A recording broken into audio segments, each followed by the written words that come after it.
രാജ്യത്തിന്റെ പ്രധാനമന്ത്രി നരേന്ദ്രമോദിയുടെ രാജ്യത്തെ ജനങ്ങളോടുള്ള ഒരു അഭ്യർത്ഥനയാണ് ഇന്നലെ വൈകിട്ട് മുതൽ തന്നെ വലിയ ചർച്ചയാവുന്നത്.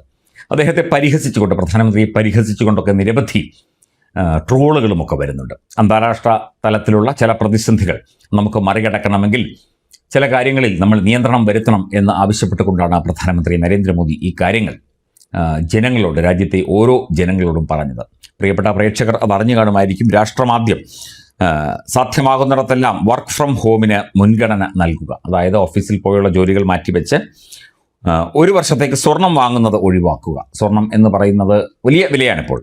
പെട്രോൾ ഡീസൽ ഉപയോഗം കുറയ്ക്കുക, മെട്രോ അല്ലെങ്കിൽ പൊതുഗതാഗത സംവിധാനം ഉപയോഗിക്കുക, പാചക എണ്ണയുടെ ഉപയോഗം കുറയ്ക്കുക, രാസവളങ്ങളെ ആശ്രയിക്കുന്നത് കുറയ്ക്കുകയും ജൈവ കൃഷി രീതികളിലേക്ക് മാറുകയും ചെയ്യുക, വിദേശ ബ്രാൻഡുകൾ ഒഴിവാക്കി സ്വദേശി ഉൽപ്പന്നങ്ങൾ ഉപയോഗിക്കുക, ഒരു വർഷത്തേക്ക് വിദേശയാത്രകൾ ഒഴിവാക്കുക തുടങ്ങിയ കാര്യങ്ങളാണ് അദ്ദേഹം പറഞ്ഞത്. തീർച്ചയായിട്ടും നമ്മളത് അംഗീകരിക്കേണ്ട, പരിഗണിക്കേണ്ട വിഷയം തന്നെയാണ്. പക്ഷേ അതിനെയൊക്കെ ട്രോളിക്കൊണ്ടാണ് പലപ്പോഴും പല രീതിയിലുള്ള ചില സമൂഹ മാധ്യമ പോസ്റ്റുകൾ പ്രത്യക്ഷപ്പെടുന്നത്. ഇങ്ങനെയൊക്കെ ചെയ്ത് പട്ടിണി കിടക്കാൻ പറ്റുമോ, മുണ്ടുമുറുക്കിയെടുക്കാൻ പറ്റുമോ, യാത്ര ചെയ്യാതിരിക്കാൻ പറ്റുമോ, അങ്ങനെയൊക്കെ ചോദിച്ചുകൊണ്ട് സ്വർണ്ണം വാങ്ങാതിരിക്കാൻ പറ്റുമോ തുടങ്ങിയ കാര്യങ്ങളാണ്. ഇതിൽ ഒരുപാട് കാര്യങ്ങളുണ്ട്. നമ്മൾ അന്താരാഷ്ട്ര തലത്തിൽ യുദ്ധവും മറ്റു കാര്യങ്ങളും അതുപോലെയുള്ള പ്രതിസന്ധികൾ, രാജ്യങ്ങൾ തമ്മിലുള്ള പ്രതിസന്ധികൾ നിലനിൽക്കുന്നത് കൊണ്ട് നമുക്ക് പല കാര്യങ്ങളിലും പല നിയന്ത്രണങ്ങൾ ഉണ്ടാകും. ഇപ്പം നമ്മൾ വിചാരിച്ചാൽ പരിഹരിക്കാൻ പറ്റുന്ന പ്രശ്നങ്ങളല്ലേ നമുക്ക് പരിഹരിക്കാൻ പറ്റുകയുള്ളൂ. അല്ലാത്ത പ്രശ്നങ്ങൾ നമ്മൾ എന്ത് ചെയ്യും? ഇപ്പോൾ വിദേശത്ത് നിന്ന്, ഡൽഹിയിൽ നിന്ന് ഉള്ള കാര്യങ്ങളാണെങ്കിൽ നമുക്ക് പരിഹരിക്കാം. വിദേശത്ത് നിന്ന്, ഷാർജയിൽ നിന്ന് ഒരു വിമാനം ഉടൻ തന്നെ കേരളത്തിലേക്ക് പോകണം എന്നുണ്ടെങ്കിൽ നമുക്കത് സാധ്യമാക്കിയെടുക്കാൻ അല്പം പ്രയാസമാണ്. അതിൻ്റേതായ ബുദ്ധിമുട്ടുകൾ ഉണ്ട്. അതൊക്കെ മനസ്സിലാക്കി വേണം പ്രതികരിക്കാനായിട്ട്. കാരണം രാജ്യത്തെ ജനങ്ങളെ ബുദ്ധിമുട്ടിക്കണം എന്ന് രാജ്യത്തിൻ്റെ പ്രധാനമന്ത്രി ഒരിക്കലും ചിന്തിക്കില്ല.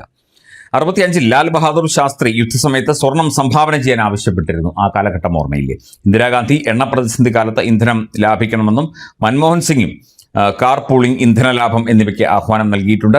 ഇന്ത്യ ലോകത്തിലെ ഏറ്റവും വലിയ സ്വർണ്ണ ഇറക്കുമതിക്കാരിൽ ഒന്നാണ്. സ്വർണവും ഇന്ധനവും കുറച്ച് ഇറക്കുമതി ചെയ്താൽ നമുക്ക് ഒരുപാട് ഗുണങ്ങളുണ്ട്, നേട്ടങ്ങൾ ഉണ്ട്. ഡോളർ ലാഭിക്കാം, രൂപയുടെ മൂല്യം സംരക്ഷിക്കാം, പണപ്പെരുപ്പം കുറയ്ക്കാൻ, രാജ്യത്തിൻ്റെ സമ്പദ് വ്യവസ്ഥ നമുക്ക് പിടിച്ചു നിർത്താം. രാജ്യത്തിൻ്റെ നന്മയ്ക്ക് വേണ്ടിയുള്ള നിർദ്ദേശങ്ങളെ രാഷ്ട്രീയം മാത്രം നോക്കി കാണാതെ അതിൻ്റെ ഗുണദോഷങ്ങൾ കൂടി നമ്മൾ മനസ്സിലാക്കണം എന്ന് ആഹ്വാനം ചെയ്തുകൊണ്ട് നിരവധി പോസ്റ്റുകളും കുറിപ്പുകളും ഒക്കെ വരുന്നുണ്ട്. തീർച്ചയായിട്ടും നമുക്ക് നമ്മുടെ രാജ്യമാണ് വലുത്, നമ്മുടെ രാജ്യത്തെ ജനങ്ങളാണ് വലുത്, നമ്മുടെ രാജ്യത്തിൻ്റെ പുരോഗതിയാണ് വലുത്. നമ്മൾ ആരും കഷ്ടത അനുഭവിക്കരുത്.